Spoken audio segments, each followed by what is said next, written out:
Modern neuroscientific theories posit that somehow we live in some form of constrained hallucination. We make up reality. All right, well, there's a lot coming on here, and I like how he's talking about reality and what really is reality. I remember some time ago, Elon Musk was talking at a conference, and he was also throwing out, well, maybe we're in a simulated reality, right? And at the time, it was like, oh gosh, but we really are, right? And it's just interesting. Yes, I'd love that. I saw that clip with Elon Musk, but it's like, how do you get out of the matrix? Yeah. And I think psychedelics allows us to get outside the matrix. And that's probably why it's been regulated for so long. Yeah. Welcome to another edition of Psychedelic Sages, where we provide intuitive insights, truth bust, and service watchdogs and guides for topics around spiritual medicines, more commonly referred to as psychedelics. Welcome, everyone, to another edition of Psychedelic Sages. I am Beth Bell. I'm Stephanie Salz. And today we're going to take a look at consciousness. I mean, we talk about consciousness, I think, on every episode, but this one in particular, we'll dive into some greater detail. So let's take a listen. Is consciousness. What is consciousness? And how can we better understand what our brains are actually doing when they're experiencing consciousness? It's one of those early stages of scientific development in which we are still agreeing on the concepts. Historically, consciousness has been studied by comparison to unconscious states like dreamless sleep, but some researchers are interested in another perspective. We try to understand how do we change the quality of conscious experience in a radically different way. One way to alter consciousness is through the use of psychedelic drugs. These are compounds that can change a person's experience of consciousness. Vast vistas, infinite expanses of detail and intensity. And studying the effects these chemicals have on the brain might be key, not just to unlocking our understanding of how consciousness works, but also to treating some of the problems that can affect our waking lives. What's intriguing is that it appears that there's a wide plethora of possibilities of applications. And that's why we think that psychedelics may be acting at some form of core mechanism. We think of consciousness simply as experience, right? So that remains when we are not in dreamless sleep or under anesthesia. We think that consciousness, in terms of human experience, needs to contemplate also the alteration of consciousness while we are still experiencing something. Chris Timmerman's research uses psychedelic substances to disrupt some of the key aspects of the human mind, like throwing a stone into a still pond to see what happens. Perception makes up our day-to-day experience of reality. In the psychedelic state, the features of perception, our features of what constitutes the external world, are modified. So, for example, with this experiments that we do with DMT, we see that people have a perception of entering, if you will, alternate dimensions that feel very real. All right, so subjectively felt to people as very strong. Modern neuroscientific theories posit that somehow we live in some form of constrained hallucination. We make up reality. All right, well, there's a lot coming on here, and I like how he's talking about reality and what really is reality. I remember some time ago, Elon Musk was talking at a conference, and he was also throwing out, well, maybe we're in a simulated reality, right? And at the time, it was like, oh gosh, but we really are, right? And it's just interesting. Yes, I'd love that. I saw that clip with Elon Musk, but it's like, how do you get out of the matrix? Yeah. And I think psychedelics allows us to get outside the matrix. And that's probably why it's been regulated for so long. Yeah. Because you want, billions of people outside of the matrix. And can you imagine what that would do? Would it put us into a utopian society or not? Yeah. So there's some very real considerations. And how do you cope with your 3D environment after you've had a mind expansion experience. Yeah, for sure. Well, and I also want to just note that I saw that this is being done by Atai, which is one of the companies Yes. we have looked at and reviewed. So I like that they're spending money and some time on research, but also educating others about psychedelics and the brain chemistry. So yeah, I'm excited to hear more about what they're uncovering here. So, intriguingly enough, in the psychedelic state, we may be able to access some of the brain mechanisms that allow us to construct realities, even our ordinary reality. To perturb people's perceptions, as well as other elements of consciousness in the brain, Chris needed a suitable drug. His current focus is DMT, or N,N-dimethyltryptamine, a naturally occurring compound found in small amounts in many plants. DMT is one of the active ingredients in ayahuasca, the brew that has been prepared by indigenous peoples in the Amazon basin for social and religious uses for over 1,000 years. When it comes to research, DMT has several advantages over other psychedelics. With DMT, we have a very reliable way to induce a transformation of experience in which external reality is radically transformed. What feels like a real new sense of reality comes up, emerges, that feels very immersive. And the duration, so this entry into this state lasts only 10 minutes. So here we have an opportunity to have someone in the scanner, for example, administer DMT and capture their brain activity throughout the whole process. The next challenge was finding participants willing to undergo this intense experience under observation. I've been a long-term meditator for 30 years, and so I'm very interested in the nature of consciousness and the nature of self. And I started to hear about some of the research that was being done in psychedelics, and there was this whole renaissance in the last 10, 15 years. I was sort of drawn to try it, and even though I'm over 50, I thought, well, this is actually a good time to try it. Shamal was so interested in the new research into psychedelic medicine that he helped set up the Centre for Psychedelic Research at Imperial College London, which is how he learned about Chris's work. As I became involved in the centre, I knew that Chris was working on this DMT study, and I thought it was very interesting. Having been judged a suitable trial candidate, Shamal was eventually prepared to receive a dose of DMT while having his brain scanned. And I was definitely nervous by that stage. We're scanning the person before the drug is injected. We scan them during the injection. We scan them throughout the whole experience. And also when they're back, participants describe a range of different phenomena. I get this incredible energy, vibrations going throughout the body, and in the visual field, I feel the entire visual field pixelate into fractals, into geometrical patterns. The body kind of dissolves in this enormous rush of energy. You go up into realms, very difficult to describe. Super high definition, moving patterns and geometry. After that, we perform interviews, questionnaires. We capture psychological data, or what we call phenomenological data that pertains to the study of human experience, so that then we can interpret whatever change or modification we see in brain activity in light of experience. I just wanted to pause for a moment to comment that another video that we've done, and we'll put the link at the end of this, about the DMT experience was really well explained by Terence McKenna. And, this I think was a very tiny scratch on the surface as to what happens with DMT.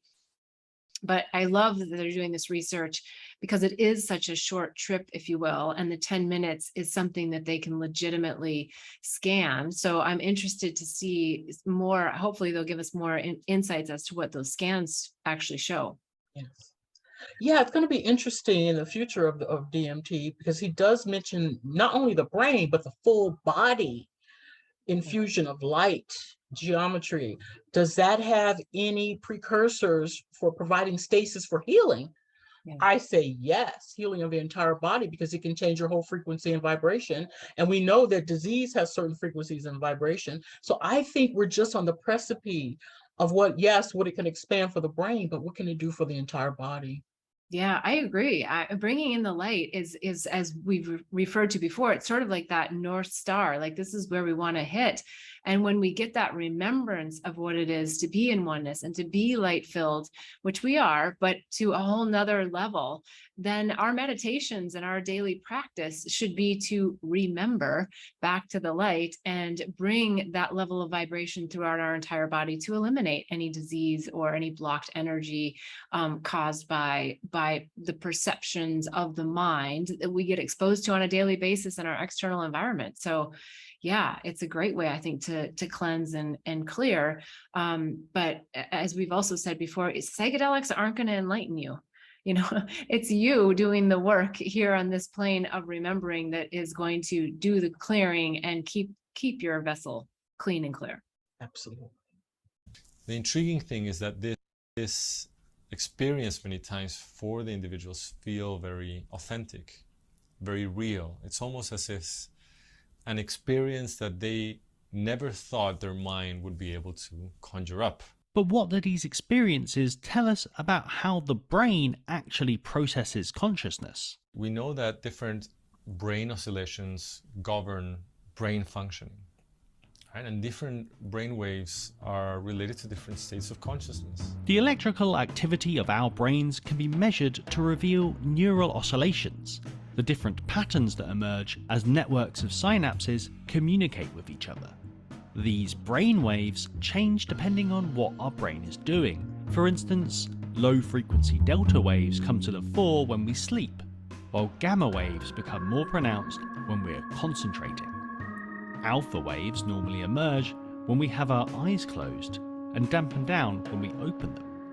But DMT changes this. DMT comes in and this alpha wave goes down, but the eyes are still closed. But nonetheless, they're having a very vivid experience at the sensory level. And then the other one is that we see that the lower frequencies, lower oscillations when it comes to brainwave activity, such as delta waves, which are also very pronounced in states of sleeping, we see that also they become elevated.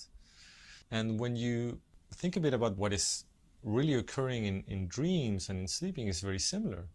We are detached from this external world, but nonetheless, we start playing these movies in our brains, in our minds, making up convincing reality, convincing experiences, very much as what happens in dreams. And to further understand the effects of DMT, Chris is using fMRI, a technique better at pinpointing what is happening in specific locations and specific networks within the brain.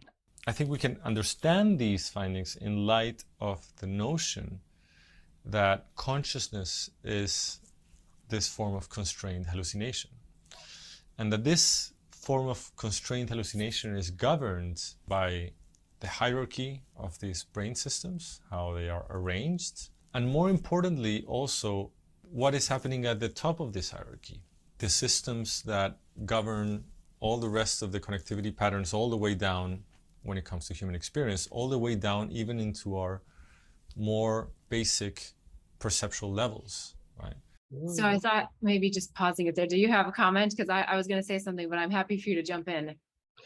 I think this is fantastic. I think the fact that we are looking at it from this perspective is really going to expand our understanding of the potentials of using DMT.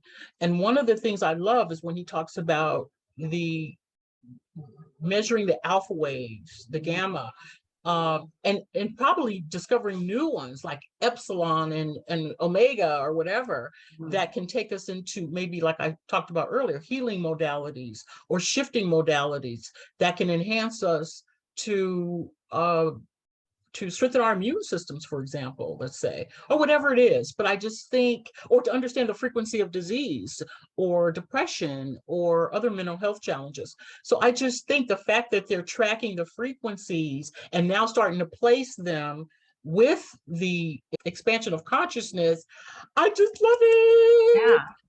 I just think, ooh, there's going to be some wonderful, I think, realizations that come out of this.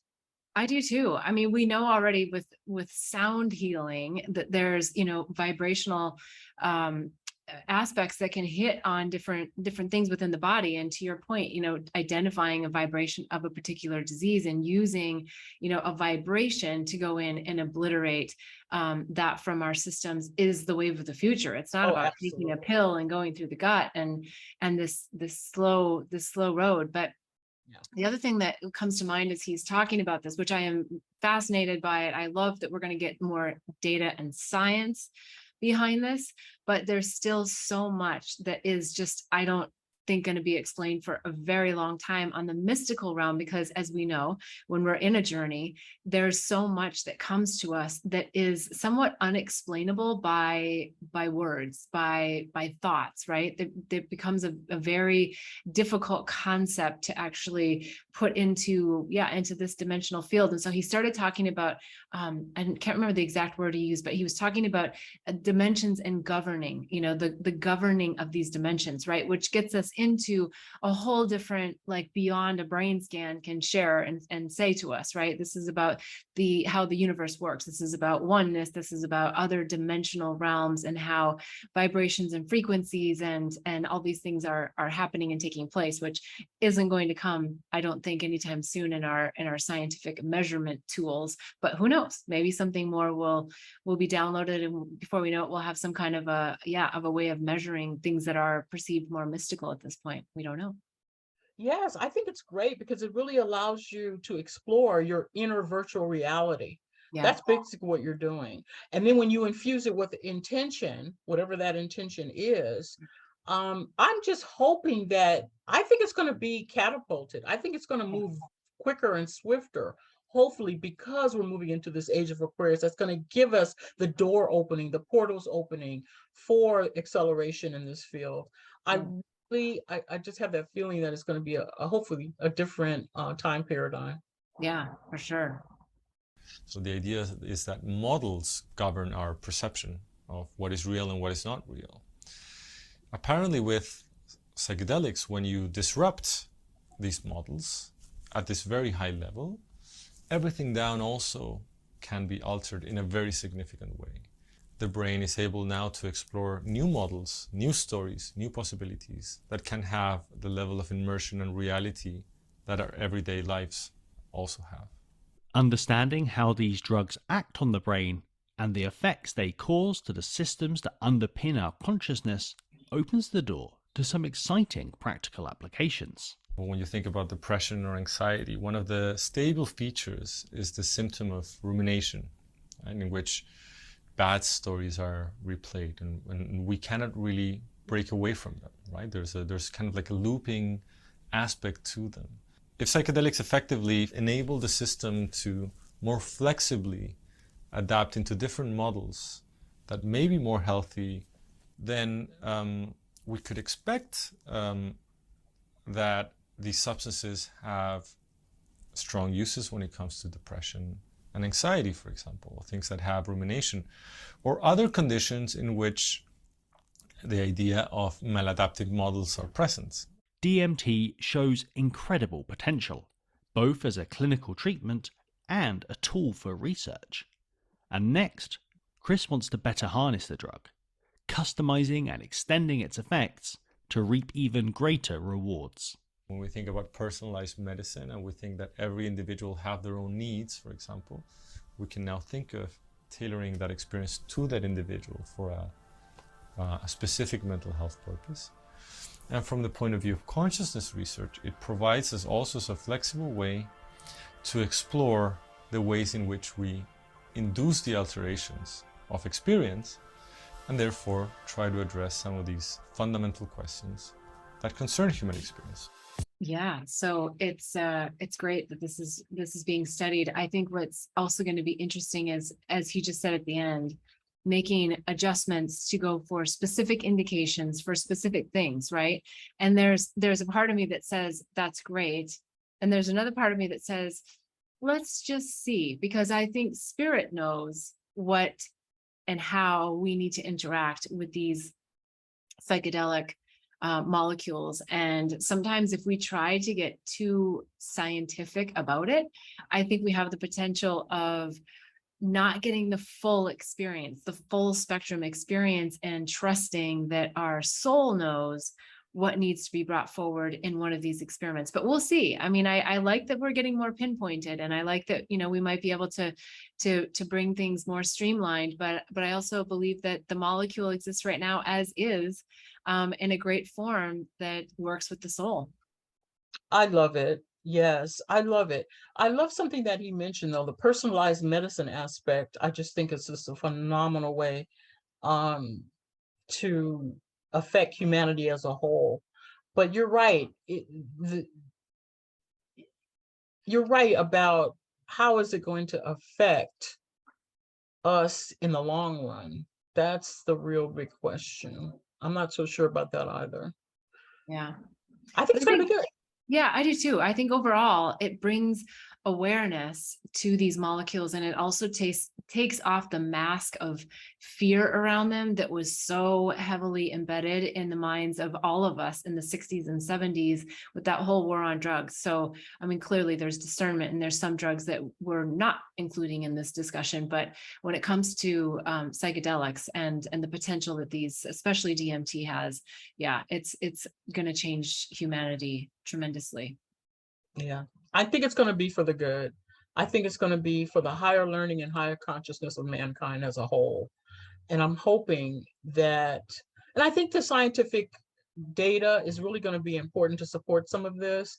I think that's just the you know, we're kind of stuck in that, the whole scientific, but it's scientific proving the metaphysical and spiritual aspects that we've known, again, we've been talking about for thousands of years. So if they need to go and, you know, dot the I, cross the T, and get all the cross references of what humanity and the ancients have known for thousands, that's fine, as long as it becomes available to us as a collective, to enhance health and all type of benefits. Yep, I agree. All right. Well, that was a great episode, and you can check the links below. We'll have additional videos that we've recorded that have a similar topic. So join us on the next episode.